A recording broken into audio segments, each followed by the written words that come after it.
আজ আমি তোমাদের অনলাইন ক্লাসে হাজির হয়েছি। সকলকে আজকের ক্লাসে স্বাগত জানাচ্ছি। আমি মোহাম্মদ মেহেদী হাসান, সহকারী শিক্ষক, কাজী সাইয়েদুল আলম উচ্চ বিদ্যালয়। বন্ধুরা, আজ আমি নবম দশম শ্রেণীর ভূগোল বই হতে চতুর্থ অধ্যায়ের একটি টপিকস নিয়ে তোমাদের সাথে আলোচনা করতে চাই। প্রথমেই ছবিটি দেখো। কিসের ছবি এটি? বুঝতে পারছো এটি হচ্ছে পাহাড় বা পর্বতের ছবি। বা অনেক ধন্যবাদ। তাহলে এটি হচ্ছে পর্বত। চলো বন্ধুরা, আজ আমরা পর্বত নিয়ে আলোচনা করি।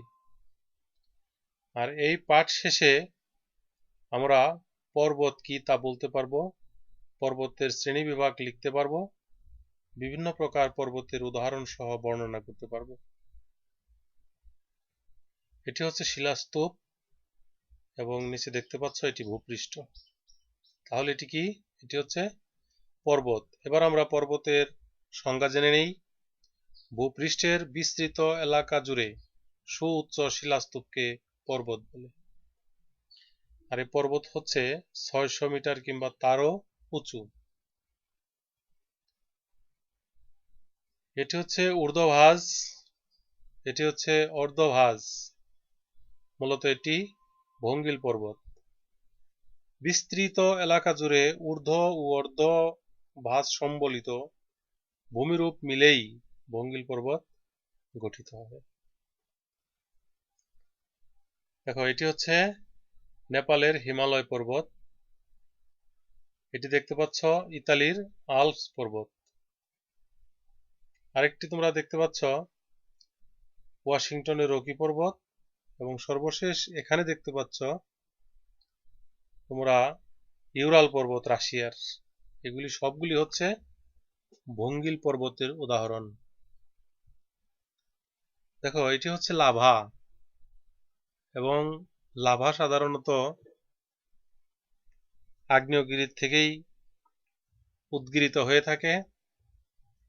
আগ্নেয়গিরি থেকে উদ্গিরিত পদার্থ সঞ্চিত ও জমাট বেঁধে আগ্নেয় পর্বত সৃষ্টি হয়। আমরা এটি দেখতে পাচ্ছি মাউন্ট সেন্ট হেলেন্স পর্বত, যার অবস্থান আমেরিকা যুক্তরাষ্ট্রে। আরেকটি দেখতে পাচ্ছি জাপানের ফুজিয়ামা পর্বত। তোমরা আরো দেখতে পাচ্ছ কি মনালোয়া পর্বত, হাওয়াই। এই সবগুলি হচ্ছে আগ্নেয় পর্বতের উদাহরণ। বন্ধুরা, এবার দেখি এখানে আমরা দেখতে পাচ্ছি স্থানচ্যুত অবস্থা, আর তারই প্রেক্ষাপটে ঊর্ধ্বগামী শিলাস্তূপ এটি। তাহলে এটি হচ্ছে চ্যুতি বা স্তূপা পর্বত। ভূ আলোড়নের সময় ভূপৃষ্ঠের টানজনিত চাপে ভূত্বক ফেটে স্থানচ্যুত হয়। এ স্থানচ্যুতি বরাবর ঊর্ধ্বগামী শিলাস্তূপকে চ্যুতি বা স্তূপা পর্বত বলে।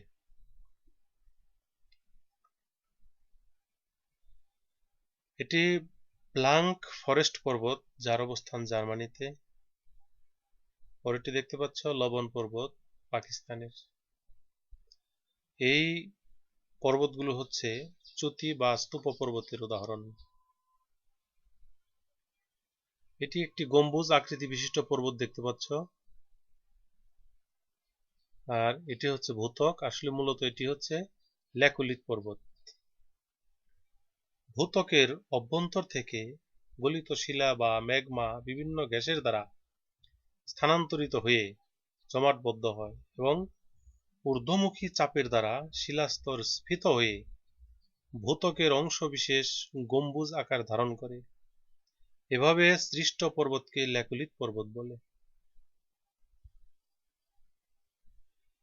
এই পর্বতটি দেখতে পাচ্ছ, এটি হেনরি পর্বত, যার অবস্থান আমেরিকা যুক্তরাষ্ট্রে, এবং এটি হচ্ছে ল্যাকুলিত পর্বতের উদাহরণ। তাহলে বন্ধুরা, আমরা কি জানতে পারলাম? পর্বত 4 প্রকার: ভঙ্গিল পর্বত, আগ্নেয় পর্বত, চ্যুতি বা স্তূপ পর্বত এবং ল্যাকুলিত পর্বত। এবার পর্বত সম্পর্কে আমরা যতটুকু জানতে পারলাম তা থেকে আমরা একটু একক কাজ করে নেব। সকলেই পর্বত ও পাহাড়ের মধ্যে পার্থক্য কি তা লিখো। সময় 2 মিনিট। শেষ হয়েছে তোমাদের লেখা। ধন্যবাদ সবাইকে একক কাজের জন্য। এবার আমরা কয়েকটি দলে ভাগ হয়ে নেই, প্রতি দলে 5 জন করে বসে নেই, তাহলে আমরা 6টি দল হয়ে গেলাম।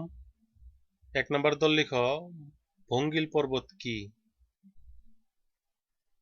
2 নম্বর দল লিখো আগ্নেয় পর্বত কি, একটি উদাহরণ লিখো। 3 নম্বর দল চ্যুতি অবলিক স্তূপ পর্বত কি, দুটি উদাহরণ লিখো। 4 নম্বর দল ভঙ্গিল পর্বত কি। 5 নম্বর আগ্নেয় পর্বত কি, একটি উদাহরণ লিখো। 6 নম্বর দল চ্যুতি অবলিক স্তূপ পর্বত কি, দুটি উদাহরণ লিখো। সময় 3 মিনিট প্রত্যেক দলের জন্য। খুব ভালোভাবে চিন্তা করে বুঝে শুনে সুন্দর করে দলীয় কাজটি করবে, এটি আশা করছি। শেষ হয়েছে বন্ধুরা, অনেক ধন্যবাদ তোমাদেরকে দলীয় কাজের জন্য। এবার আমরা দেখি এতক্ষণ পর্বত সম্পর্কে যতটুকু জানলাম তা থেকে কতটুকু মনে রাখতে পেরেছি। একজন বলো তো পর্বত কি। অনেক ধন্যবাদ। আরেকজন বলো পর্বতকে কয়টি ভাগে ভাগ করা যায় ও কি কি।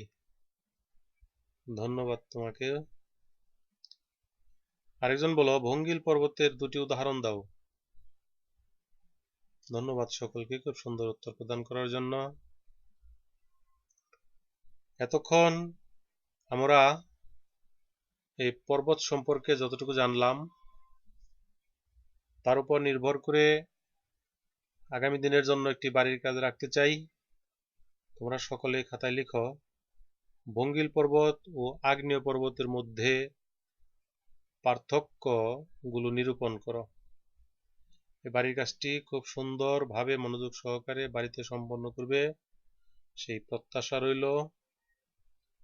আজ সকলেই খুব সুন্দরভাবে ধৈর্য সহকারে ক্লাসে অংশগ্রহণ করেছ, এজন্য আবারও সকলকে ধন্যবাদ জানাচ্ছি। পাশাপাশি এই করোনা পরিস্থিতি চলাকালে অধিকতর স্বাস্থ্যবিধি মেনে তোমরা সুস্বাস্থ্য নিয়ে দীর্ঘজীবী হও সেই প্রত্যাশা রাখছি। পাশাপাশি সকলেই পিতামাতা, গুরুজন এবং শিক্ষকদের প্রতি নম্র ব্যবহার করবে সেই আশা রেখেই আজকের মতো অনলাইন ক্লাস থেকে তোমাদের নিকট থেকে বিদায় নিচ্ছি। আল্লাহ হাফেজ।